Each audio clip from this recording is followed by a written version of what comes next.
58 साल की उम्र में मैंने सड़क किनारे छोड़ी गई एक युवा अपराधी को अपने पास पनाह दी। मैंने बहुत कोशिश की, लेकिन मैं कभी भी उसका दिल नहीं जीत पाई। ऐसा तब तक नहीं हुआ जब तक कि उसकी सफ़ेद चांदनी में मुझे एहसास हुआ कि वास्तव में उसका एक कोमल पक्ष भी है। ये रिश्ता मेरे लिए बना ही नहीं था। जिस दिन मैंने इसे छोड़ने का फैसला किया, मैंने झूठ बोला। मैंने उससे कहा कि मैं तुरंत वापस आऊँगा, फिर मैं कभी वापस नहीं लौटा। 7 साल बाद हम फिर मिले।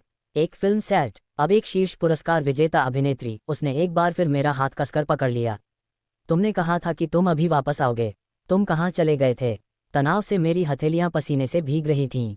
निंगबिंग पुरस्कार विजेता नई सर्वश्रेष्ठ अभिनेत्री मेरे ठीक 5 मीटर पीछे खड़ी थी। अगर मैं जरा भी पीछे मुड़ता तो मैं उसके सामने आ जाता। सुश्री भी, अगले दृश्य में आप अपने पूर्व प्रेमी से फिर से मिलती हैं। आपको उनके लिए तड़प और उन्हें जाने न देने की जिद दिखानी होगी। बाइंडिंग बिंग ने हल्के से व्यंग्यात्मक लहजे में कहा। मुझे नहीं लगता कि तरसने शब्द का प्रयोग उचित है। वह उसका पूर्व प्रेमी है। अब किस बात की चाहत रह गई है? उसकी आवाज़ हमेशा की तरह ठंडी और उदासीन थी। जब वह 18 साल की थी, उसने उसी ऊंची नीची आवाज़ में मुझे शियावू कहकर पुकारा। मेरे पीछे चल रही बातचीत जारी थी। सहायक की बात मुझे साफ सुनाई नहीं दे रही थी। निर्देशक क्या कह रहे थे, लेकिन निंगबिंग की दूर की आवाज़ मेरे कानों में एकदम स्पष्ट रूप से गूंज उठी। मैं उस पूर्व प्रेमिका को बहुत पहले ही भूल चुकी हूँ। मुझे पुराने प्यार में फिर से पड़ने में कोई दिलचस्पी नहीं है। उस पुरानी प्रेमिका की तरह मेरा उसे जानने का दावा करने का भी कोई इरादा नहीं था। शूटिंग खत्म होने के बाद हम अपने अपने रास्ते चले जाते। जब मैं सोच में डूबा हुआ था, तभी अचानक एक सहकर्मी ने मेरा नाम पुकारा, शियावू। क्या तुम्हें वह मिल गई? क्या अभी भी प्रॉप्स तैयार हैं? अचानक पृष्ठभूमि में सन्नाटा छा गया। मैंने प्रॉप्स उठाए और जल्दी से वहां से निकल गई। बिंग बिंग मेरे पीछे नहीं आई। शायद उसने सुना नहीं, या शायद उसने ये सुना और उसे कोई फर्क नहीं पड़ा। स्टूडियो सजाते समय मैंने अपने सहकर्मी से कहा, अगली बार मुझे सिर्फ शियांग कहकर बुलाओ। मुझे शियावू मत बुलाओ। शियाओ सुनने में अच्छा लगता है। शियांग ज्यादा पेशेवर लगता है। मेरे सहकर्मी जोर से हंस पड़े। कितना बेतुका कारण है। ये पहली फिल्म थी जिसमें मैंने सहायक निर्देशक के रूप में काम किया। प्रोडक्शन टीम में शामिल होने से पहले ही मुझे पता था कि महिला मुख्य भूमिका निंगबिंग निभा रही हैं। वह एक मनोरंजन उद्योग के आधे संसाधनों पर अपना अधिकार रखने वाली दूसरी पीढ़ी की स्टार। इसके अलावा उनका अभिनय भी लाजवाब है। उन्होंने मात्र कम उम्र में सर्वश्रेष्ठ अभिनेत्री का पुरस्कार जीता। 25। जहां तक मेरी बात है, दुर्भाग्य से मैं उसका पहला प्यार हूं। मुझे इस बात पर दुविधा थी कि मुझे यहां आना भी चाहिए या नहीं, लेकिन अंत में मैं हार नहीं मानना चाहता था। करियर का इतना शानदार अवसर था, इसलिए मैं फिर भी वहां गया। मैंने खुद से वादा किया कि मैं उसे कभी पता नहीं चलने दूंगा कि यह मैं हूं। अगर उसने ऐसा किया तो मेरा सब कुछ खत्म हो जाएगा, क्योंकि 7 साल पहले हमारा ब्रेकअप बिल्कुल भी अच्छा नहीं था। मैंने एक पत्र में लिखा था कि मुझे हमेशा से पता था कि वह एक स्टार की बेटी है, और मैंने उससे सिर्फ उसके परिवार की बुराई जानने के लिए संपर्क किया था।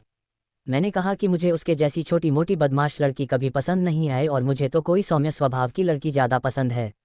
मैंने उससे कहा कि हमें फिर कभी नहीं मिलना चाहिए।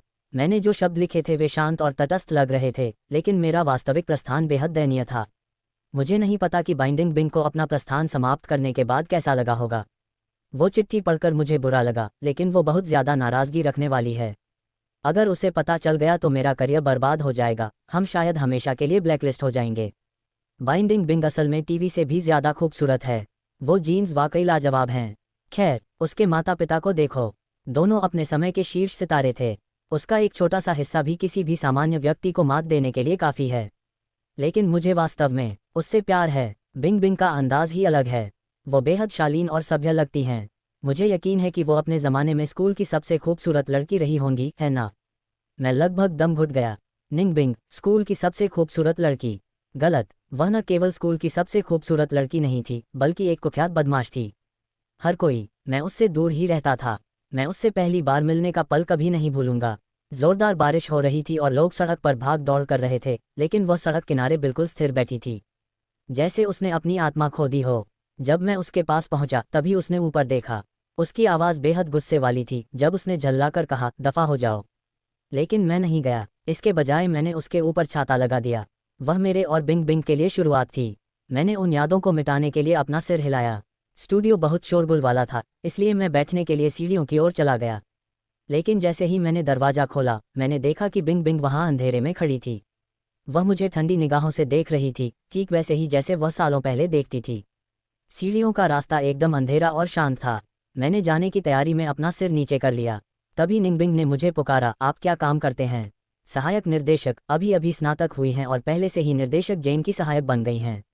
ये वाकई सराहनीय है। धन्यवाद मिस बी। तुम्हारी उम्र कितनी है? 21, उसने हल्की उदासीन हंसी हंसते हुए कहा। हमारी उम्र एक जैसी है, फिर भी आप मुझे मिस कहते हैं। यहाँ तक कि एसोसिएट डायरेक्टर भी मुझे मिस बाई कहते हैं और उनकी उम्र 43 साल है। एक बार और कहिए। मुझे बहुत बुरा लगा, उसने अपने दांत दिखाते हुए जवाब दिया। Miss B. अंधेरे में मैं बाइंडिंग बिंग को साफ साफ नहीं देख पा रही थी। ऐसा लग रहा था जैसे उसके मुंह का कोना ऊपर की ओर फड़क रहा हो, लेकिन वह एक ठंडी भावहीन मुस्कान थी। मेरे रोंगटे खड़े हो गए, फिर भी मेरे दिल में आशा की एक किरण बाकी थी। ऐसा हो ही नहीं सकता कि उसने मुझे पहचाना हो। 7 साल पहले की तुलना में मैं पूरी तरह से एक अलग इंसान बन गया हूँ। मैं एक दुबले पतले व्यक्ति से बिल्कुल बदल गया हूँ। दुबले पतले लड़के से मैं एक आकर्षक व्यक्ति बन गया हूँ जिसे अक्सर तारीफें मिलती हैं। यहाँ तक कि मेरे रिश्तेदार भी मुझे मुश्किल से पहचान पाते हैं। वैसे भी अभी मैं गुमनामी में खड़ा हूँ। मिस बी, कृपया थोड़ा आराम कीजिए, मैं अब चलती हूँ। रुको, उसने फिर पुकारा। आपका नाम क्या है? Fong Chen. क्या आपने कभी कोई दूसरा नाम इस्तेमाल किया है? नहीं, मैंने नहीं किया। बी निंगबिंग चुप हो गई। मुझे पसीना आ गया। उस समय मेरा नाम फांग चेन था, लेकिन बाद में मैंने इसे बदलकर फोंग शियावू रख लिया। उसने एक बार मुझसे झूठ बोला था, तो अगर मैं अब उससे झूठ बोलूं तो हम बराबर हो जाएंगे। 10वीं कक्षा की गर्मियों की छुट्टियों के दौरान मुझे बिंग बिंग एक सड़क के कोने पर मिली। उसने कहा कि उसके पास रहने की कोई जगह नहीं है और उसका कोई परिवार नहीं है। मैंने सचमुच उसकी बात पर विश्वास कर लिया। मुझे लगा कि वह बिल्कुल मेरी तरह है, एक गरीब बच्ची जिसे कोई नहीं चाहता। जब मैं छोटी थी, मेरे माता पिता के तलाक के बाद दोनों ने नए परिवार बसाए और उनके और बच्चे हुए। उनमें से कोई भी मुझे नहीं चाहता था। मुझे मेरी चाची के तहखाने में रहने के लिए भेज दिया गया। मैं हमेशा बहुत अच्छे व्यवहार वाली थी, क्योंकि अच्छा व्यवहार ही कम से कम खाना पाने का एकमात्र तरीका था। बे और मैं, निंगबिंग और मैं, दो बिल्कुल अलग तरह के लोग थे। मैं अंतर्मुखी और शांत स्वभाव की थी। पढ़ाई के अलावा मुझे बाकी सब चीज़ों के बारे में कुछ भी पता नहीं था। 11वीं कक्षा में बिंग बैंग और मुझे एक ही क्लास में रखा गया था। किसी को नहीं पता था कि वह क्या कर रही थी। परिवार इसी से अपना गुजारा करता था। यहाँ तक कि अफवाहें थीं कि वह अनाथ है, उसके माता पिता नहीं हैं और उसका कोई सहारा नहीं है। स्कूल में हम दोनों बिल्कुल अजनबी जैसे थे, लेकिन किसी को नहीं पता था कि हर बार रात होते ही निंगबिंग तहखाने की खिड़की पर दस्तक देती थी। मैं उसके लिए एक छोटा सा कोना साफ कर देता था ताकि वह उस पर चटाई बिछा सके। अगले दिन मेरी चाची के परिवार के जागने से पहले ही वह ऐसे चली जाती जैसे वह कभी वहाँ थी ही न। निंगबिंग अक्सर स्कूल नहीं जाती थी, और जब भी मैं उसे दवा लगाती उसे हमेशा चोट लग जाती थी। फन शियावू, मुझ पर नरमी बरतो। उसने मुझे शियाव कहना शुरू कर दिया। सहपाठी शियावू, क्या आप थोड़ा और नरमी से बात कर सकते हैं? शियाव मेरा घर का उपनाम था जो मेरी स्वर्गीय दादी ने मुझे दिया था। फोंग शियावू की तुलना में मुझे ये नाम कहीं ज़्यादा पसंद था, क्योंकि बिंग बिंग हमेशा फर्श पर बिछी चटाई पर सोने आती थी। मेरे अवचेतन मन में मुझे लगता था कि वह मुझसे भी ज़्यादा दयनीय थी। इसके अलावा जब मैं अपनी किताबें भूल गया और शिक्षक से डांट खाई तो मुझे एक तरह का भ्रम हो गया। निंगबिंग पीछे की पंक्ति से सीधे आगे की मेज तक चलकर जाती थी और उसने अपनी किताब मेरी मेज पर फेंक दी। हालांकि मैं एक लड़का हूँ, लेकिन मेरा विकास देर से हुआ और मैं कद में काफ़ी छोटा था। दूसरी कक्षाओं के छात्र अक्सर मुझे तंग करते थे। जब भी मैं हकला रहा था और मुझे जवाब देना नहीं आता था, बिंग बिंग मेरी रक्षा के लिए आगे आ जाता था। वह मेरी सुरक्षा में है। मैंने गलती से सोचा था कि हम एक जैसे स्वभाव वाले लोग हैं जिनका भाग्य एक जैसा है। बहुत बाद में मुझे एहसास हुआ कि हमारे बीच कभी कोई आपसी सहानुभूति थी ही नहीं। बाइंडिंग बिंग दूसरी पीढ़ी की स्टार हैं। उनके परिवार के पास अनगिनत संपत्तियां और सुपरकारें हैं। उनके जूतों की एक जोड़ी से मैं पूरा घर खरीद सकता हूँ। पूरे सीजन के कपड़े उसने मुझे सिर्फ अपने परिवार को परेशान करने के लिए इस्तेमाल किया। मुझे ये पहली बार कब पता चला? शायद उसी दिन जब लू जिंगियन प्रकट हुई थी। मेरे विचारों की श्रृंखला, अचानक ही सब कुछ रुक गया। सेट पर वापस आने के बाद मेरे हाथ में एक कप दूध वाली चाय थमा दी गई। लू जिंगी फिर से मिलने आए हैं। उन्होंने दूध वाली चाय खरीदी है। ये सब के लिए है, आपको इसे देखना ही होगा। एक लंबा, अमीर और आकर्षक व्यक्ति एक शीर्ष अभिनेत्री के बगल में खड़ा है। यह एक आदर्श जोड़ी है। मैंने दूर की ओर एक नज़र डाली। बिंग बिंग लू जिंग्यांग के बगल में खड़ी होकर अपना सिर झुकाए उनकी बातें सुन रही थी। बाकी सब की तरह मैं भी उस खूबसूरत शख्स से अपनी निगाहें नहीं हटा पा रही थी। अचानक, मानो उसे छठी इंद्री आ गई हो, बिंग बिंग ने सीधे मेरी ओर देखा। मैंने तुरंत अपना सिर नीचे कर लिया। जब मैंने दोबारा ऊपर देखा तो वह वहाँ नहीं थी। मुझे देर तक देखते रहे। ऐसा लगा जैसे वह पल महज मेरी कल्पना थी।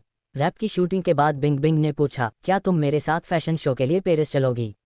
उनका लहजा और हाव भाव 7 साल पहले से कोई फर्क नहीं था। मैं गहरी सोच में डूब गया। हाई स्कूल के दौरान निंगबिंग और मैंने हमेशा एक शुद्ध रिश्ता बनाए रखा था। हमारा रिश्ता सहपाठियों जैसा था। कॉलेज प्रवेश परीक्षा के बाद गर्मियों की छुट्टियों में ही हम असल में एक दूसरे के करीब आए। वह बहुत भावुक नहीं थी, लेकिन फिर भी उसने मुझे अस्वीकार भी नहीं किया। बस इतना था कि उसके मुंह से अभी भी एक भी कोमल शब्द नहीं निकल पाता था। फिर भी कुछ मामलों में वह एक आदर्श प्रेमिका थी। उदाहरण के लिए, वह ध्यान रखती थी और हमेशा मेरी इज्जत बचाने का तरीका जानती थी। लेकिन बिंग बिंग ने मुझे कभी अपने दोस्तों से नहीं मिलवाया। एक बार मैं तय हो गया था। मैंने उसे सरप्राइज देने के इरादे से ढूंढा, लेकिन वह एकदम तनाव में आ गई और चिढ़कर बोली, अब यहाँ मत आना। दरअसल उस समय मैंने इस बारे में ज़्यादा नहीं सोचा था। मैंने बस यही सोचा था कि लू जिंगियन के आने तक उसका व्यक्तित्व बिल्कुल अलग था। उसने एक महंगा सूट पहना हुआ था और उसके बाल करीने से संवारे हुए थे, जिससे वह प्रकाश की एक चमकदार किरण की तरह लग रहा था। बिंग बिंग, तुम यहाँ क्यों भाग आए? मैंने अभी अभी एक फरारी खरीदी है। चलो तुम्हें घुमाने ले चलता हूँ। फरारी नाम सुनकर मेरे घुटने कांपने लगे। लू जिंगियन, उसने शक भरी निगाहों से मेरी तरफ देखा। बिंग बिंग, ये कौन है? हेलो, मैं बिंग बिंग का बॉयफ्रेंड हूँ। ये कैसा मजाक है? बिंग बिंग, भला तुम्हारे जैसे किसी पर कैसे फिदा हो सकती है? मैं तो उसका होने वाला बॉयफ्रेंड हूँ। हमारे दोनों परिवारों के बीच पहले से ही रिश्ते हैं। सगाई? किसने कहा? बिंग बिंग का चेहरा गुस्से से लाल हो गया और उसने लू जिंगियन को धक्का देकर दूर कर दिया। सगाई को लेकर उसका लहजा दृढ़ था। मैंने कभी इसके लिए सहमति नहीं दी। उसकी बात बेजान सी लग रही थी। बीनिंग बिंग के माता पिता के मुझसे मिलने आने के बाद मुझे आखिरकार पता चला कि वह दूसरी पीढ़ी की स्टार थी, और कोई साधारण दूसरी पीढ़ी की स्टार नहीं। उनका परिवार व्यावहारिक रूप से आधी कंपनी को नियंत्रित करता था। मनोरंजन उद्योग। निंगबिंग के अपने माता पिता के साथ संबंध तनावपूर्ण थे, इसलिए उसने जानबूझकर एक प्रतिष्ठित निजी स्कूल से दूसरे स्कूल में दाखिला ले लिया। वह नियमित सरकारी हाई स्कूल में पढ़ती थी और जानबूझकर घर जाने से इनकार कर देती थी। उसके माता पिता साल भर घर से बाहर रहते थे और अपनी बेटी पर शायद ही कभी ध्यान देते थे। उनके पास कोई मुझे अंदाजा नहीं था कि वह हर दिन क्या कर रही थी। उस दिन हमारी बातचीत के अंत में उसके पिता ने मुझसे कहा, युवक, शायद तुम्हें ये पता न हो, लेकिन यद्यपि बिंग बिंग हमारी बेटी है, वह बहुत विद्रोही है। वह सिर्फ तुम्हारे साथ रह रही है। वह जानबूझकर हमें परेशान करने के लिए ऐसा कर रही है। असल में उसके मन में तुम्हारे लिए सच्ची भावनाएं नहीं हैं। पहले भी वह कई बार ऐसा कर चुकी है। अगर आपको यकीन नहीं हो रहा तो बस देख लीजिए कि वह जिंगियन के साथ कैसा बर्ताव करती है। जिसे वह सच में पसंद करती है वह जिंगनियान है। बात बस इतनी सी है कि वे बचपन से साथ खेलते आए हैं, इसलिए उसे अभी तक अपनी भावनाओं का एहसास नहीं हुआ है। नौजवान, तुम और हमारा परिवार एक ही राह पर नहीं चलते। बाद में मुझे एहसास हुआ उसके पिता मुझसे झूठ नहीं बोल रहे थे। हालांकि वह हमेशा शिकायत करती थी कि वह परेशान करने वाला है, लेकिन बिंग बिंग वास्तव में लू जिंगियन के साथ बहुत धैर्य रखती थी। एक पल तो जिंगियन मेरी गरीबी का मजाक उड़ा रहा था और अगले ही पल बिंग बिंग के आते ही उसने खुद को पीड़ित के रूप में पेश किया। बिंग बिंग, फन शियावू, बस मुझे मारने की धमकी दी। फन शियावू, मैंने तुम्हें पहले भी बताया है, उससे पंगा मत लेना। उसने उसे मॉडिफाई कर दिया था। उस पल मुझे आखिरकार समझ आ गया। बात यह नहीं थी कि बिंग बिंग एक निर्मम इंसान जो प्यार नहीं कर सकती थी, बस इतना ही कि उसके दिल में मेरे लिए कोई प्यार नहीं जागा। अगस्त के अंत में मैंने बिंग बिंग के माता पिता द्वारा प्रस्तावित शर्तों को स्वीकार कर लिया। उनके प्रायोजन से मैं विदेश में पढ़ाई करने गया। मेरी परिस्थितियों को देखते हुए विदेश में पढ़ाई करने का शायद यही मेरा जीवन का एकमात्र मौका था। जिस दिन मुझे जाना था, मैंने बिंग बिंग से कहा कि मैं चॉकलेट खरीदने जा रही हूँ। हमेशा की तरह बिंग बिंग ने अपना बटुआ निकाला, मानो सबसे महंगा वाला खरीदना चाहती हो। मैंने उसे एक तरफ रख दिया। कोई ज़रूरत नहीं, मेरा इंतज़ार करो, मैं अभी वापस आती हूँ। ठीक है, मैं इंतज़ार करूँगा। उसके बाद मैंने उसके माता पिता की मांगों का पालन करते हुए कभी वापस नहीं लौटा। मैंने निंगबिंग की बची खुची सारी उम्मीदों को पूरी तरह से कुचलने के लिए एक ठंडा, निर्मम ब्रेकअप लेटर छोड़ दिया। ये पहला प्यार जो महज 3 महीने तक चला। शरद ऋतु आते आते मैं धीरे धीरे मुरझा गई। मैंने अपना नाम बदल लिया था और अपने हाई स्कूल के दोस्तों से सारे संपर्क तोड़ दिए थे। मैं पहले काफ़ी साधारण थी और अक्सर मेरे सहपाठी मुझे तंग करते थे। मुझे पढ़ाई करने का ये सुनहरा अवसर बहुत अच्छा लगा और मैंने जिम जाना और अच्छे कपड़े पहनना भी सीखा। मेरे नाम से लेकर मेरी शक्ल सूरत तक सब कुछ बदल गया। उसके माता पिता ने जानबूझकर मेरे निशान मिटाने की कोशिश की थी। बीनिंग बिंग के पास मुझे ढूंढने का कोई रास्ता नहीं था। उसकी नज़र में मैं मानो मर चुका था। हालांकि मैंने बहुत कुछ सुना। बा निंगबिंग के बारे में एक खबर मैंने यह अपने जाने के बाद सुना। उसने 1 साल दोहराने का फैसला किया, एक शीर्ष फिल्म स्कूल में दाखिला लिया और डेब्यू किया। उसका सफ़र, स्टारडम का सफ़र बेहद सहज रहा। कैमरे के सामने वह सौम्य और शालीन थी, उनकी मनमोहक मुस्कान ने अनगिनत प्रशंसकों का दिल जीत लिया। उसमें उसके पुराने रूप का कोई निशान नहीं बचा था। मैंने मन ही मन सोचा, हर कोई बदलता है, मैं भी बदल गई हूँ। काम खत्म होते होते मैं पूरी तरह थक चुकी थी, शरीर में दर्द हो रहा था। फिर भी मेरे सहकर्मी उत्साह से भरे हुए थे। हे भगवान, ये तस्वीर तो कमाल की है। ये क्या है? बाइंडिंग बिंग के बिहाइंड द सीन की एक तस्वीर हॉट सर्च पर ट्रेंड कर रहा है।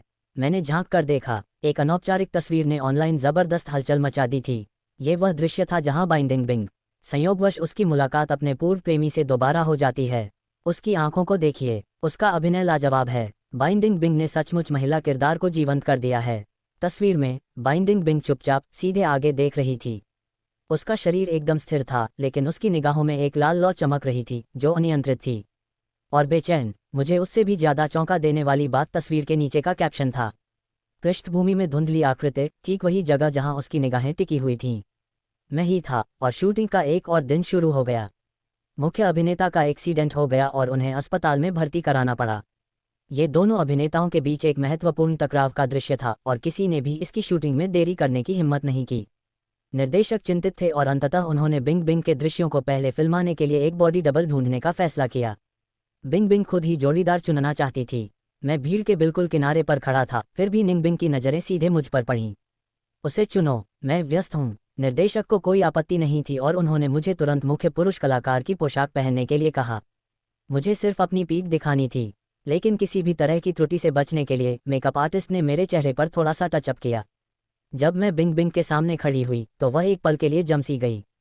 पल भर में ही निंग बिंग ने मुझसे पूछा, क्या आप बहुत घबराए हुए हैं? क्या आपने पहले कभी अभिनय नहीं किया?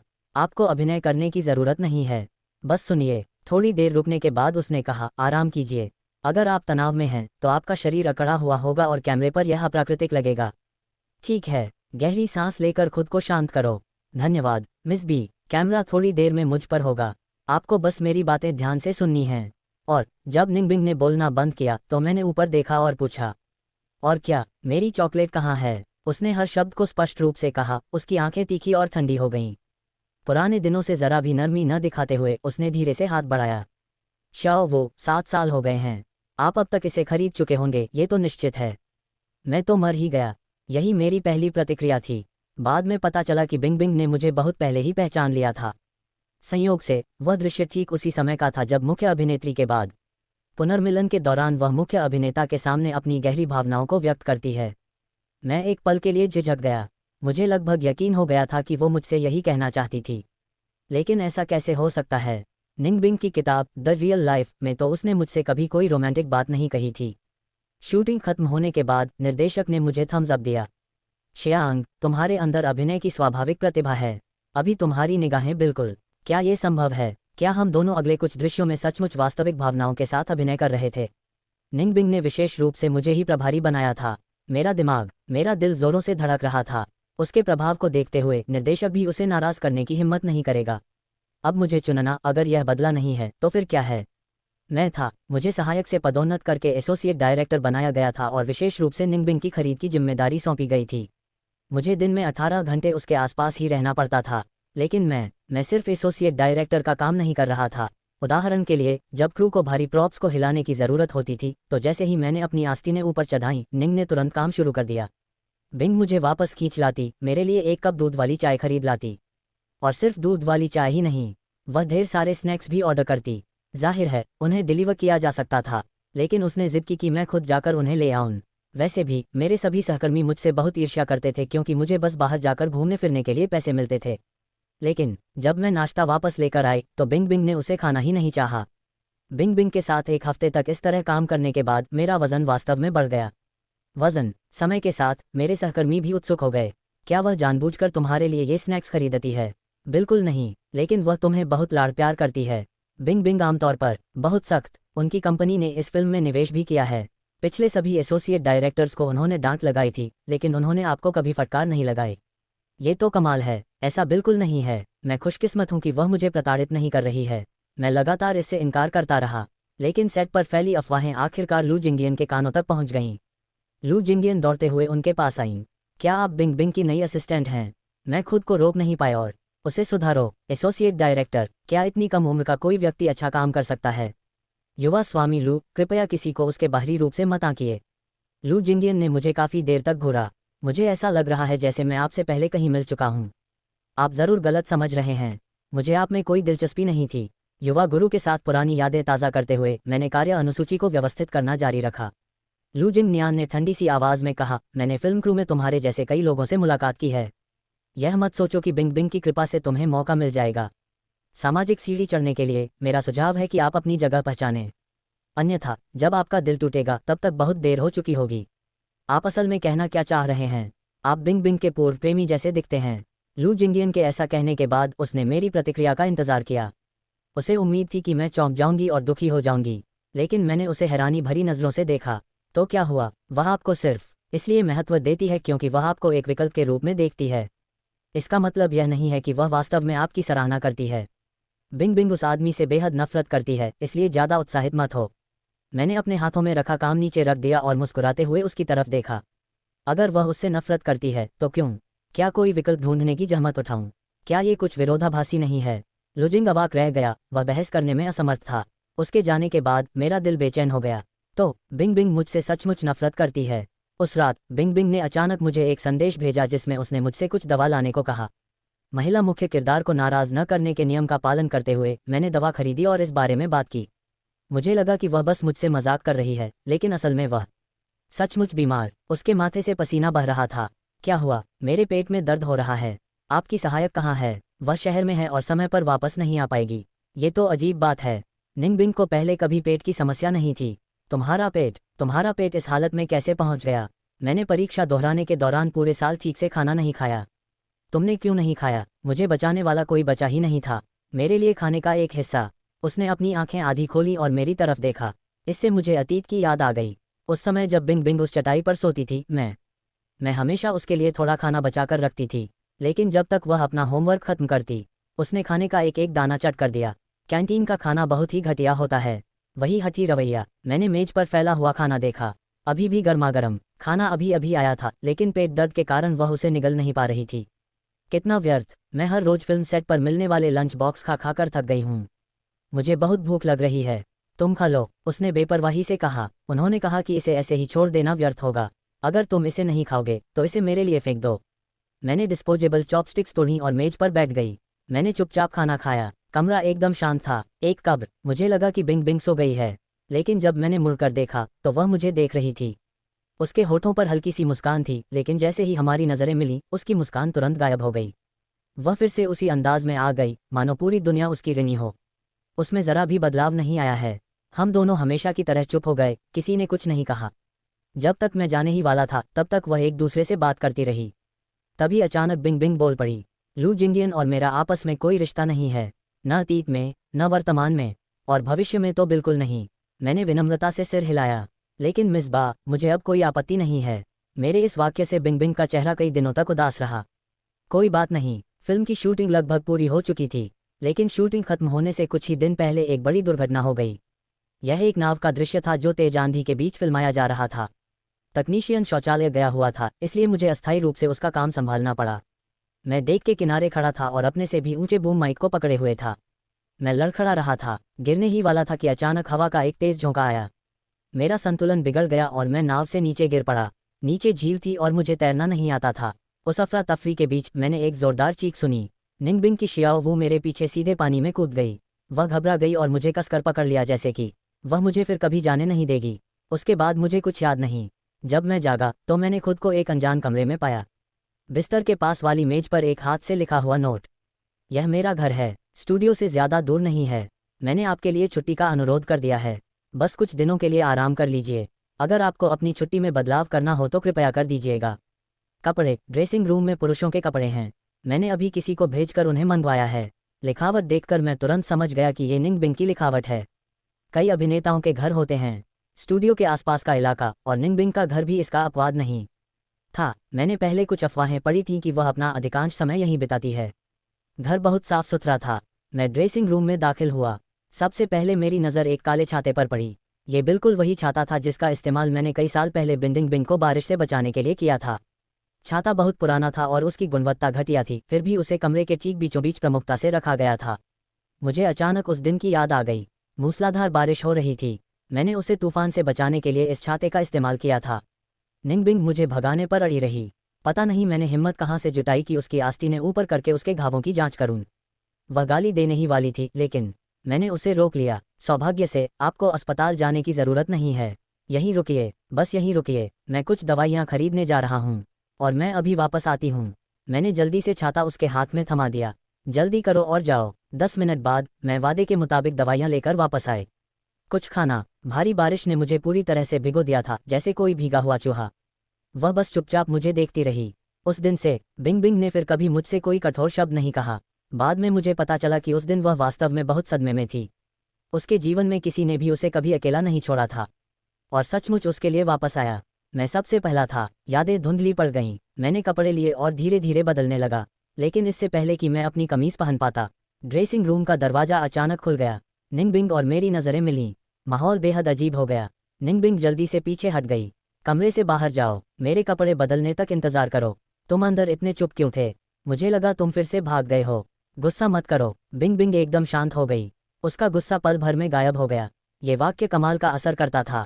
जब भी बिंग बिंग को गुस्सा आता, मैं उससे धीरे से यही कहती थी। मुझे उम्मीद नहीं थी कि इतने समय बाद भी यह काम करेगा। मैंने अभी तक आपको दोष भी नहीं दिया है।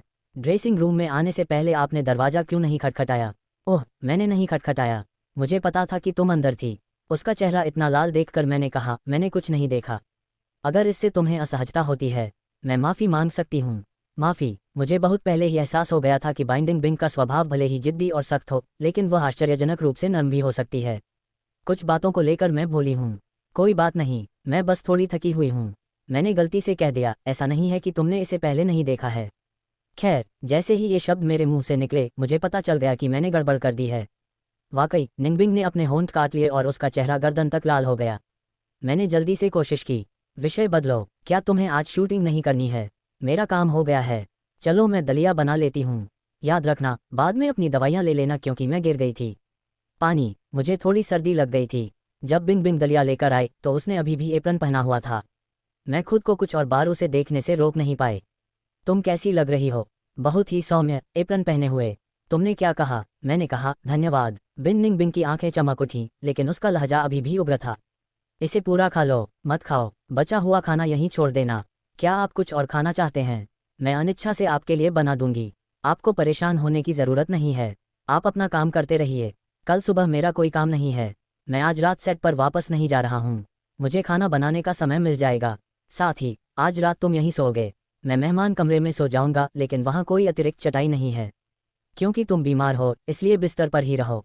खुद पर इतना दबाव मत डालो। निंगबिंग ने फर्श की ओर इशारा किया। पुराने दिनों की तरह मैं फर्श पर बिछी चटाई पर सोऊंगा। आधी रात को मेरा बुखार फिर से बढ़ गया। निंगबिंग मुश्किल से सो पाए। वह बार बार मेरे माथे पर रखी ठंडी पट्टी बदलती रहती थी। जब किसी को तेज बुखार होता है तो होश में रहना मुश्किल होता है, और मुझे दिन रात मतिभ्रम होने लगा। मुझे लगा कि मैं उसी तंग तहखाने वाले अपार्टमेंट में लौट आया हूँ। बिंग बिंग फर्श पर सो रही थी, कई इंच दूर लेटी हुई। मुझसे कुछ मीटर दूर खड़ी थी ताकि दूरी बनी रहे। हमारे बीच एक डेस्क थी। मैंने उधर देखा तो मुझे सिर्फ उसकी पतली पीठ ही दिखाई दी। एक बार की बात है, जब बाइंडिंग बिंग बीमार पड़ी तो उसने जिद करके इसे छिपाने की कोशिश की। आधी रात को मुझे एहसास हुआ कि कुछ गड़बड़ है। जब मैं उठी और उसके माथे को छुआ तो वह जल रहा था। बहुत गर्मी थी। मैंने बुखार की दवा ढूंढी और बार बार उसका चेहरा पोंछकर उसे ठंडा किया। अचानक बाइंडिंग बिंग ने अपना हाथ बढ़ाया और मेरा हाथ कसकर पकड़ लिया। काफी देर तक मानो उसे डर था कि मैं उसे छोड़कर चला जाऊंगा। उसने तभी मुझे छोड़ा जब आखिरकार उसे नींद आ गई। वह हमारा अब तक का सबसे अंतरंग संपर्क था। स्नातक होने से पहले ज्यादातर समय हम अजनबियों की तरह रहते थे। स्कूल में बस एक दूसरे को देखते ही गुजर जाते थे। बुखार भरे सपनों वाली एक रात के बाद मैं अगली सुबह उठा। सुबह जब हम उठे तो पता चला कि बिंग बिंग जा चुकी थी। उसे अचानक रीशूट के लिए बुलाया गया था। हालांकि उसके लिए ताज़ा पका हुआ खाना तैयार था। टेबल के ठीक बीच में चॉकलेट का एक डिब्बा रखा था जो सबसे महंगी ब्रांड की थी। मैंने अभी आधा खाना ही खत्म किया था कि कोई अंदर आ गया। मैंने सोचा बिंग बिंग लौट आई थी, लेकिन नई आने वाली महिला अपरिचित थी। फिर भी मुझे कुछ जानी पहचानी सी लगी। वह निंगबिंग की मैनेजर और उसकी करीबी भी थी। दोस्त। मैनेजर मुझे हैरानी से घूर रहा था। हे भगवान, मैंने हर संभव तरीके से समझाने की कोशिश की कि मैं फिल्म क्रू का सिर्फ एक एसोसिएट डायरेक्टर था। क्या है आपका नाम? आप मुझे फोंग शियावू कह सकते हैं। वह इतनी हैरान हुई कि मानो उछल पड़ी। फोंग शियावू, आप सचमुच फोंग शियावू हैं। उसने अचानक पहचान की दृष्टि से मेरी ओर देखा। तो तुम शियावू हो? मेरे उलझन भरे चेहरे को देखकर उसने आगे कहा। उस समय बिंग बिंग तुम्हें ढूंढने के लिए पागलों की तरह इधर उधर भटक रही थी। जब वह तुम्हें नहीं ढूंढ पाई तो उसने खुद को पूरी तरह से छोड़ दिया। उसने खाना पीना और सोना छोड़ दिया और पूरी तरह से टूट गई। खैर, अब सब ठीक है। उसे तुम मिल गए, इसलिए वह आखिरकार तुम्हारे साथ रह सकती है। शांति। 7 साल बाद आखिरकार उसे खुद को और यातना नहीं देनी पड़ेगी। आप मजाक कर रहे होंगे। मैं उसे सिर्फ 3 महीने से जानती थी। ऐसा नहीं है कि मैं इतनी अविस्मरणीय हूँ। आप क्या कह रहे हैं? आपको पता नहीं था? बिंग बिंग सिर्फ आपकी वजह से अभिनेत्री बनी। मेरी वजह से, उसके माता पिता के रिश्ते की वजह से। उसे बचपन से ही स्टार बनने की जिंदगी से नफरत थी। जब भी उसके परिवार वाले उसे डेब्यू करवाना चाहते थे वह हमेशा मना कर देती थी। लेकिन आप दोनों के बाद, ब्रेकअप के बाद, उसने अचानक घोषणा की कि वह एक अभिनेत्री बनना चाहती है। उसने कहा ऐसा इसलिए है क्योंकि आपको फिल्में पसंद हैं। उसने सोचा कि अगर वह स्टार बन गई तो वह फिल्मों में अपनी जगह बना सकती है। उसे देखने के लिए सबसे ऊंची और सबसे चमकदार जगह। मैं एक पल के लिए स्तब्ध रह गया।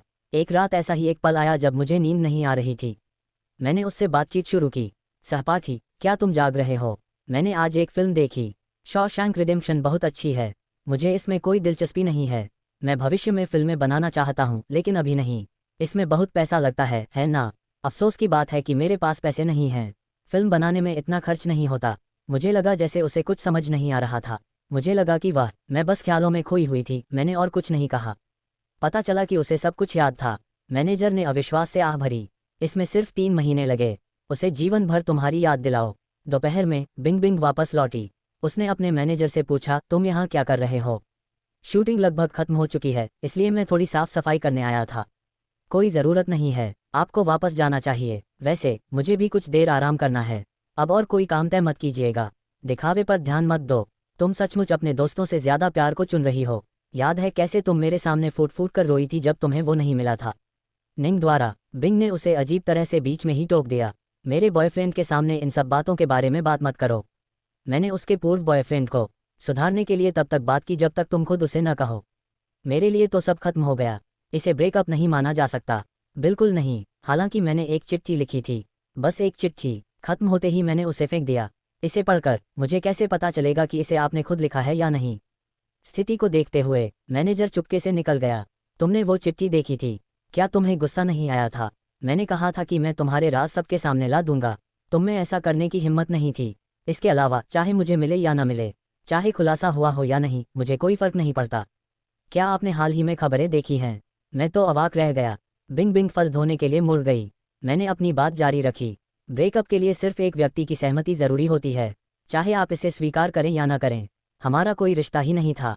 काफी देर तक निंग बिंग जम गई और मेरी तरफ मुड़कर देखने लगी। फन शियावू, तो तुम्हारा पीछा करना बेकार है। बिंग बिंग, क्या तुम मुझसे इसलिए नाराज हो क्योंकि मैंने तुमसे झूठ बोला? क्योंकि मैंने तुम्हें अपनी असली पहचान नहीं बताई? या फिर लू जिंगियन की वजह से? मैंने तुम्हें समय रहते सब कुछ स्पष्ट रूप से नहीं समझाया। निंग बिंग का जवाब हाँ और ना दोनों है। हम दोनों कभी एक ही दुनिया के नहीं थे। जबरदस्ती मत करो। कमरे में सन्नाटा छा गया। पता नहीं कितना समय बीत गया। उसकी आंखें लाल थीं। उसने शिकायत भरे लहजे में बात की, लेकिन मैं इसे जबरदस्ती करना चाहती थी। मैंने उसकी बातों को दिल पर नहीं लिया। शूटिंग खत्म होने के बाद मैं अपने गृहनगर वापस चली गई। मेरी चाची का पुराना घर को गिराया जाने वाला था। उसने मुझे सफाई में मदद करने के लिए बुलाया। भले ही अतीत में वह हमेशा अपने बच्चों को ही प्राथमिकता देती रही हो, फिर भी आखिरकार उसने ही मेरा पालन पोषण किया। मैं मतलबी नहीं हो सकती। वापस लौटते समय मैं अपने पुराने हाई स्कूल के पास से गुजरा। स्कूल का कुछ साल पहले जीर्णोद्धार हुआ था और उसमें काफ़ी बदलाव आ गए थे। मैं कुछ देर स्कूल के गेट पर खड़ा रहा। अचानक एक आवाज़ आई, अरे क्या तुम वही हो? मुझे अब याद आ गया। तुम कितनी लंबी हो गए हो। मुझे तुम याद हो। एक महिला यूटिलिटी रूम से बाहर निकली। वह मुझसे ज़्यादा बड़ी नहीं लग रही थी। तुम भी इसी स्कूल में पढ़ते थे, है ना? मुझे याद है, उस समय तुम बिंग बिंग के साथ एक ही क्लास में थे, है ना? उसने सिर हिलाया। और तुम वही हो जो बिंग बिंग से बहस करते? हाँ सही है। आज तुम अकेले क्यों हो? बिंग बिंग कहाँ है? क्या ऐसा नहीं है? क्या वह हमेशा तुम्हारे ठीक पीछे पीछे चलती है? मैं अपनी जगह पर जम गया, मेरे पीछे पीछे चलते हुए। हाँ, हर रात पढ़ाई के बाद बिंग बिंग चुपचाप आपके पीछे पीछे घर तक आती थी। आपको पता नहीं था? ऐसा कैसे हो सकता था? मुझे विश्वास नहीं हो रहा था, लड़की ने आगे कहा। उस समय मेरी उससे लड़ाई हो गई। लड़ाई के बीच में ही उसने अचानक कहा कि स्कूल की छुट्टी हो गई है और मुझे थोड़ी देर के लिए वापस जाना पड़ा। उस समय मुझे ये बहुत अजीब लगा। भला उसके जैसी लड़की स्कूल वापस क्यों जाएगी। इसलिए मैंने उसका पीछा करने का फैसला किया।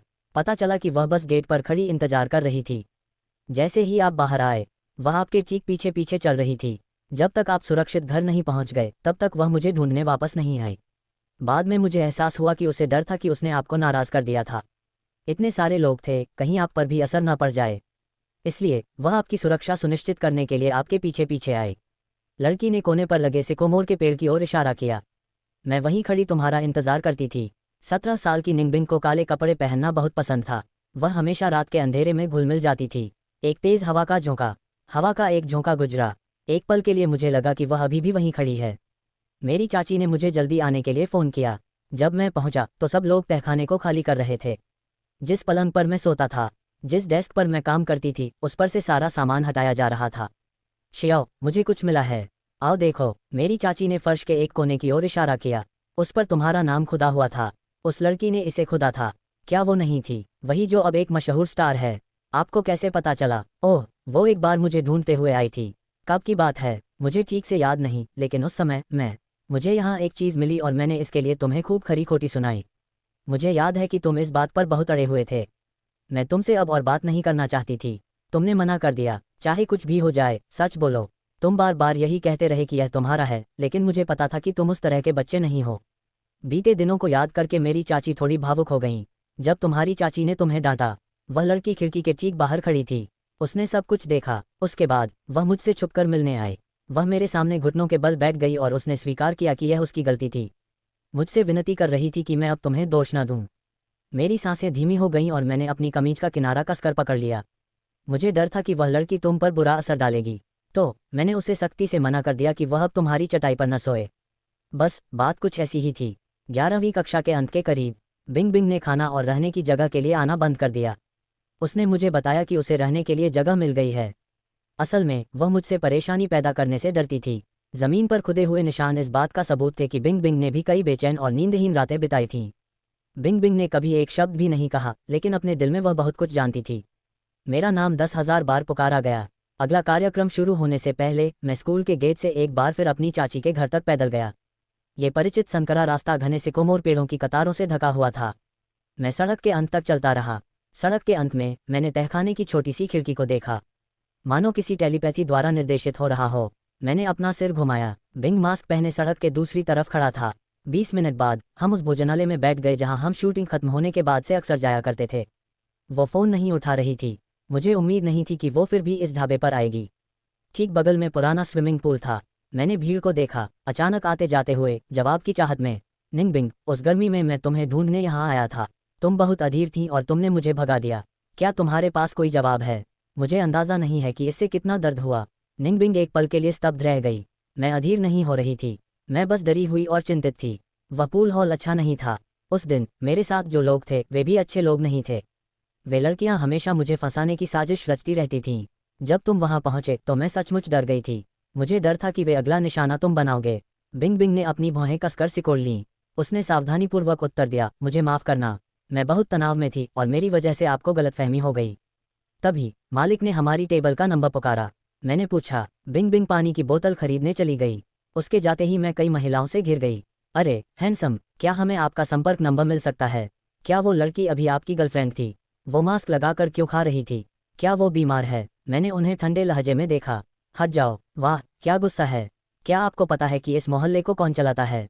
मुखिया महिला ने मेरी ठुड्डी को छूने के लिए हाथ बढ़ाया। अगले ही पल उसने एक तीखी चीख मारी।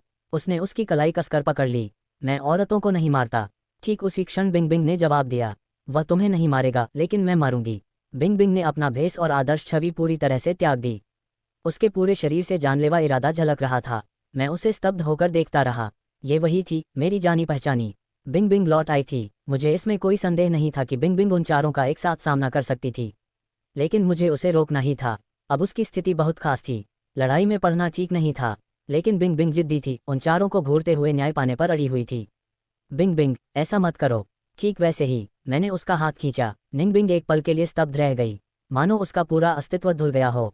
उसकी हत्या करने की इच्छा गायब हो गई और उसकी तीक्ष्णता भी कोमल हो गई। इसे भूल जाओ, चलो निंग बिंग के पास से भागते हैं। निंग बिंग ने मेरा हाथ कसकर पकड़ लिया। हम तेजी से बाहर भागे, गलियों और भीड़ के बीच से दौड़ते हुए।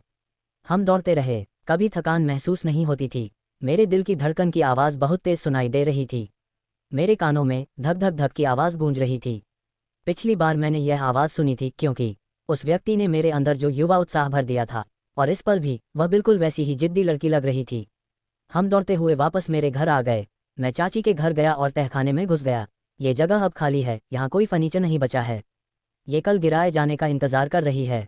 यहाँ तक कि बल्ब भी गायब हैं, बस चांदनी ही बची है। शिया ऊपर चमक बिखेरती है। हम दोनों ने बिना योजना बनाए एक ही समय पर बात की। फिर हमने तय किया कि मैं पहले बोलूँगी। क्या तुम सच में हर दिन मेरे साथ घर तक पैदल जाती थी? तो फिर हाँ, उस समय मेरा गुस्सा बहुत तेज था और मैंने कई लोगों को नाराज़ कर दिया था। मुझे तुम्हें अकेले जाने देना सुरक्षित नहीं लगा। तुमने मुझे क्यों नहीं बताया? इसका क्या मतलब था? तुम्हें बताने में क्या हर्ज है? वह मुस्कुराए और बोली, कॉलेज प्रवेश परीक्षा तो तुम्हें ही देनी थी। तुम्हें बस पढ़ाई पर ध्यान देना था। तुम सब कुछ छोड़ सकती थी मेरे लिए कुछ और। मैंने ज़मीन पर खुदी हुई आकृतियों की ओर इशारा किया। तो इन शब्दों का क्या मतलब है? इनका मतलब है कि मैं तुम्हें पसंद करती हूँ। मैं एक पल के लिए जम गया। 17 साल की उम्र में तुमने कभी नहीं कहा। निंगबिंग ने अपनी नज़रें झुका लीं और धीरे से बात करते हुए बोली, उस समय मुझे ये कहना नहीं आता था। निंगबिंग का अतीत थोड़ा अनोखा था। उसके माता पिता थे, लेकिन मानो उनका कोई अस्तित्व ही न हो। ठंडे और दूर के रिश्तों में पली बड़ी उसे कभी किसी ने प्यार करना नहीं सिखाया, न ही किसी ने उसे यह बताया कि उस प्यार को कैसे व्यक्त किया जाए। बिंग बिंग, पहले उसे लगता था कि मेरे सामने झुकना और मुझ पर पैसे खर्च करना ही उसके कबूलनामे का तरीका था। जब मैंने पहल करके कबूलनामा किया तो वह वास्तव में बहुत खुश हुई। लेकिन प्यार पाने या अंतरंगता की आदत न होने के कारण वह बहुत निष्क्रिय व्यवहार करती थी। निंगबिंग आईने के सामने मैं तुम्हें पसंद करती हूँ कहने का अभ्यास करती थी, लेकिन उसे बहुत शर्म आती थी क्योंकि वह ये कह नहीं पाती थी। उसने इसे लिख लेने का फैसला किया। उसने दूसरी लड़कियों की तरह ही 1000 कागज़ की सारस आकृतियाँ बनाईं। हर सारस के अंदर उसने लिखा, मैं तुम्हें पसंद करती हूँ। उसने ये मुझे मेरे जन्मदिन पर देने की योजना बनाई थी। अफसोस की बात है कि वह उस दिन तक इंतजार नहीं कर सकी। बाद में उसने अलग अलग तरह के जीवन जीने का अनुभव लेने के लिए अभिनय के क्षेत्र में कदम रखा और आखिरकार खुद को अभिव्यक्त करना सीख लिया। लेकिन जिसे वह बताना चाहती थी वह अब उसके साथ नहीं था। कुछ पल की चुप्पी के बाद मैंने पूछा, तो लू जिंगी का क्या हुआ? निंगबिंग ने सिर हिलाया। उसने जवाब दिया, मैंने उसके साथ अच्छा व्यवहार सिर्फ इसलिए किया क्योंकि उसने एक बार मेरी जान बचाई थी। जब मैं छोटी थी मेरे माता पिता मेरी परवाह नहीं करते थे। वही इकलौता था जो मेरे साथ खेलने आता था। एक बार मुझे बुखार हो गया था और वही सबसे पहले मुझे ढूंढने आया था। उसने रोते हुए खूब हंगामा किया। बड़ों का ध्यान मेरी ओर गया। तभी उन्हें एहसास हुआ कि मैं बीमार हूँ। डॉक्टर ने कहा कि अगर मुझे और देर से लाया जाता तो बुखार से मेरा दिमाग खराब हो सकता था। बीते दिनों को याद करते हुए बिंग बिंग ने हल्के फुल्के अंदाज में हंसते हुए कहा, तब से मैंने उससे वादा किया था कि मैं उसे अपने सगे भाई की तरह मानूंगी और उसके साथ अच्छा व्यवहार करूंगी। पिछले कुछ वर्षों में मैंने सचमुच उसे भाई की तरह माना। लेकिन उस गर्मी की छुट्टी का एक दूसरा पहलू भी था। लू जिंगियन ने मुझे धमकी दी। उसने कहा कि अगर मैं उसे साथ नहीं ले गया वह मेरे माता पिता से चुगली करके तुम्हें पूरी तरह से नापसंद करने लगेगा। मेरे माता पिता ने हमेशा लू जिंगियन पर भरोसा किया है। अगर वह सच को बड़ा चढ़ाकर बताएगा तो ये आपके लिए बहुत बुरा साबित हो सकता था। वैसे भी मुझे अपने माता पिता के चरित्र पर कभी भरोसा नहीं था। अगर वे अपना गुस्सा आप पर निकालते तो शायद वे आपके पीछे गंदी चालें चलते। उन दृश्यों की वजह से शायद तुम विश्वविद्यालय भी न जा पाओ। मुझे अचानक समझ आ गया। तो इसीलिए तुमने मुझे उससे पंगा न लेने को कहा था। बिल्कुल सही। निंगबिंग को ठीक से पता था कि मैं किस घटना का जिक्र कर रही थी। जब लू जिंगियन ने कहा कि तुमने उसे फंसाया है तो उस समय मुझे उसकी एक भी बात पर यकीन नहीं हुआ। मुझे उम्मीद थी कि तुम्हारा उससे कोई वास्ता नहीं होगा। मैं तो ये भी नहीं चाहती थी कि तुम उससे एक शब्द भी बोलो। इस तरह तुम सुरक्षित रहोगी। वह उदास लग रही थी। मुझे उम्मीद नहीं थी कि इससे इतनी गहरी गलतफहमी पैदा हो जाएगी। दरअसल आप मुझसे सीधे पूछ सकते थे, बीते दिनों को याद दिलाते हुए। मेरा दिल उलझनों से भरा हुआ था। भावनाएं। उसे किसी से प्यार करना नहीं आता था। लेकिन क्या मुझे आता था? क्या मुझे सच में आता था? नहीं, मुझे भी नहीं आता था। अपने माता पिता द्वारा त्याग दिए जाने के कारण मैंने बहुत पहले ही किसी से सवाल करने का साहस खो दिया था। मेरी दुनिया में पढ़ाई और काम में सिर झुकाकर ही मैं कभी कभार प्रशंसा पा सकता था और दोबारा त्यागे जाने से बच सकता था। इसलिए जब निंगबिंग का सामना हुआ, मैं उससे जरा सा भी सवाल करने की हिम्मत करने से बेहतर दुख से मरना पसंद करूंगी। गुस्सा करने की तो बात ही छोड़िए। प्यार करना न जानना हम दोनों की साझा बीमारी थी। चांदनी पानी की तरह कोमल थी। लेकिन एक और बात थी। मैंने बिंग बिंग से कबूल किया कि मैं विदेश इसलिए गया था क्योंकि तुम्हारे माता पिता ने इसका खर्च उठाया था। मुझे ऐसा ही लगा था। सच तो यह है कि आपको जाना ज़रूरी नहीं था, लेकिन विदेश में पढ़ाई करने का शायद यही आपका एकमात्र मौका था। मैं एक बार स्वार्थी हो गया था। मैं समझता हूँ कि मुस्कुराते हुए बेहद सौम्य दिखना स्वाभाविक है। शियावू, तुम बहुत दयालु हो। मैं वास्तव में आशा करता हूँ कि तुम थोड़ा और स्वार्थी बनो। बाहरी दुनिया को तुम्हें चोट पहुँचाने मत दो। अगर तुम अब से अपने करियर पर ध्यान देना चाहते हो, कोई बात नहीं, मैं आपके बताए रास्ते पर चलूंगा। आप सर्वश्रेष्ठ अभिनेत्री का पुरस्कार जीत चुकी हैं और आपका भविष्य उज्ज्वल है। फिर आप मुझे क्यों फॉलो कर रही हैं? यहाँ तक कि फिल्म स्टार बनने की शुरुआत भी मैंने आपकी वजह से ही की थी, लेकिन हम दोनों को बस इतना ही पता था। हम 3 महीने तक एक दूसरे के साथ रहे, लेकिन तुम्हारे लिए मेरी भावनाएं सिर्फ 3 महीने तक नहीं टिकीं। निंगबिंग एक कर्मठ महिला थी, सिर्फ खोखले शब्दों वाली नहीं। अगले दिन उसने पोस्ट किया, वेबो पर सार्वजनिक रूप से सर्च करने पर मुझे आजीवन सदस्यता के बदले 3 महीने के लिए टैग करने का भी ऑफर आया। सर्च इतना तेज हुआ कि सर्वर लगभग क्रैश हो गए। पूरा इंटरनेट सांस लेने के लिए हौंफ रहा था। मुझे डर था कि उसके माता पिता उसे ढूंढ लेंगे और फिर से मुश्किलें खड़ी कर देंगे। लेकिन मेरी चिंता बेकार थी। बाइंडिंग बिंग अब 25 साल की थी, तो क्या हुआ अगर उसके माता पिता उसे ढूंढ भी नहीं पाए? क्या वे मंजूरी देते हैं? बाइंडिंग बिंग के व्यक्तित्व को देखते हुए वे बिल्कुल भी दखल नहीं दे सकते थे। शायद वे 7 साल पहले भी उसे नियंत्रित नहीं कर पाते थे, इसीलिए उन्होंने ऐसा किया। इसके बजाय मुझे ही निशाना बनाया गया। उस समय मैं अपनी ही असुरक्षा के कारण हार गया था। बिंग के सार्वजनिक होने के बाद उसी दिन लू जिंगियन नाम का एक और व्यक्ति भी हॉट सर्च में शामिल हो गया। गुस्से में मुझसे मिलने आया। मुझे आश्चर्य हुआ कि तुम मुझे इतने जाने पहचाने क्यों लग रहे हो। तो तुम असल में फॉन्ग शियावू हो? हाँ। तो बिंग बिंग से तुरंत ब्रेकअप क्यों कर लिया? उससे तो मेरी सगाई हुई है। मैंने बोलने में हिचकिचाते हुए अपना मुंह खोला। बिंग बिंग आ गई थी। वह लू जिंग के ठीक पीछे खड़ी थी। लू जिंग अभी भी मुझे उकसा रही थी। क्या तुमने ऑनलाइन लोगों की राय देखी है? सब कहते हैं कि तुम बस एक लालची औरत, मेरे और बिंग बिंग के बीच आने वाली एक तीसरी पहिया। अगर तुम अपनी नौकरी नहीं खोना चाहते तो अभी रिश्ता तोड़ दो और उसे मुझे वापस दे दो। किस तरह की औरत? क्या हम दोनों के बीच कोई भावनाएं हैं भी? मुझे इसके बारे में कैसे पता नहीं चला? निंग बिंग की आवाज़ एकदम ठंडी थी। लू जिंगियन हकलाते हुए बोली, बिंग तुम ऐसा कैसे कर सकती हो? इस हारे हुए के बहकावे में आ जाओगी। अपनी जबान संभालो। बिंग बिंग ने ठंडे लहजे में मेज पर हाथ पटका। उसकी आवाज़ में धमकी का गहरा भाव था। तुमने कहा था कि तुम मेरे साथ एक भाई, तुम बेवजह गुस्सा क्यों हो रहे हो? मैंने जितना हो सकता था उतना सब्र रखा है। अगर हम भाई बहन हैं तो किसी और रिश्ते की गलतफहमी में मत रहो, नहीं तो हम दोस्त भी नहीं रहेंगे। लू जिंगियन से पहले कभी किसी ने इस तरह बात नहीं की थी। वह गुस्से से दहाड़ उठा। निंगबिंग ने तुम पर जादू कर दिया है ना? मैं प्रेस कॉन्फ्रेंस कर रहा हूँ। सम्मेलन, बस इंतजार करो। लालची होने के कारण उसकी बदनामी कभी नहीं सुधरेगी। सबसे पहले तो तुम्हारे और मेरे बीच के संबंध का कोई कानूनी आधार नहीं है। दस्तावेज, ये तो बस बड़ों के बीच का मजाक था। मैं सार्वजनिक रूप से कई बार इसका खंडन कर चुकी हूँ। बिंग बिंग ने अपनी आंखें सिकुड़ी। दूसरी बात, अगर तुम्हारी हिम्मत है तो प्रेस कॉन्फ्रेंस आयोजित करो, मुझे निर्दयी होने का दोष मत दो। लेकिन ये पैसे, ये नीच बदमाश तुम्हारे लायक बिल्कुल नहीं है। निंगबिंग ने अचानक दया भरी नजरों से उसकी ओर देखा। तुम तो बस गरीबों का मजाक उड़ाने के लिए मुंह खोलते हो। लू जिंगनियान, क्या तुमने कभी किसी से सच्चा प्यार किया है? बिल्कुल, मैंने किया है। मैं तुमसे प्यार करता हूँ। नहीं, तुम मुझसे बिल्कुल भी प्यार नहीं करते। निंगबिंग, उसे बीच में ही रोक दो। मान लो मेरा सरनेम बाना होता और मेरे माता पिता मशहूर सितारे न होते। मान लो मैं सड़कों पर भटकने वाली एक आवारा लड़की होती। क्या तब भी तुम मुझसे प्यार करते? लुजिंग एकदम शांत हो गई, मानो उसने इस सवाल पर कभी विचार ही न किया हो।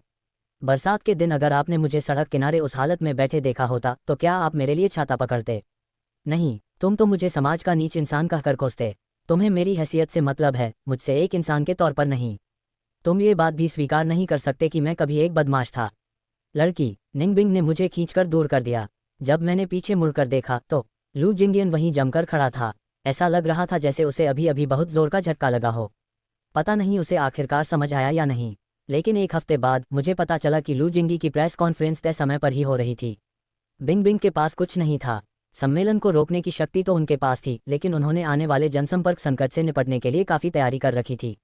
हालांकि सम्मेलन हमारी उम्मीदों पर खरा नहीं उतरा। लू जिंगान कैमरे के सामने सलीके से कपड़े पहने हुए आए, लेकिन उनका चेहरा थका हुआ लग रहा था। उन्होंने थकी हुई आवाज़ में कहा, आज मैं कुछ स्पष्ट करना चाहता हूँ। बिंग बिंग और मैं, उसकी कभी सगाई नहीं हुई थी। पूरा हॉल हलचल से भर गया। हर कोई फिल्मी रानी के धोखे से जुड़े किसी सनसनीखेज घोटाले जैसी खबर की उम्मीद में आया था। बिंग बिंग और मैं बचपन से साथ साथ पले बड़े हैं, हमारे दोनों परिवारों के बीच व्यापारिक साझेदारी के कारण। लेकिन वो मुझे भाई की तरह मानती है और मैं उसे छोटी बहन की तरह। सगाई की अफवाहें बिल्कुल बकवास हैं। हम दोनों में से किसी ने भी इसे कभी स्वीकार नहीं किया। हमारे माता पिता तो बस मजाक कर रहे थे।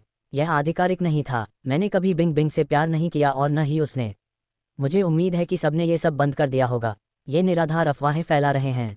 जहां तक फन शियावू की बात है, लू जिंगियन एक पल के लिए रुकी, फिर बोली, सच में, वह है। बाइंडिंग बिंग का पहला प्यार।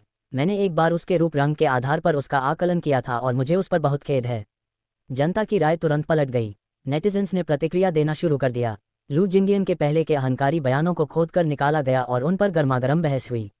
लेकिन अच्छी खबर यह थी कि बिंग बिंग ने जो जनसंपर्क सामग्री तैयार की थी वह कारगर साबित हुई। अब इसका इस्तेमाल करने की ज़रूरत नहीं थी। मैं बहुत उत्सुक थी। अचानक उसका मन क्यों बदल गया? बिंग बिंग खिलखिलाकर हंस पड़ी।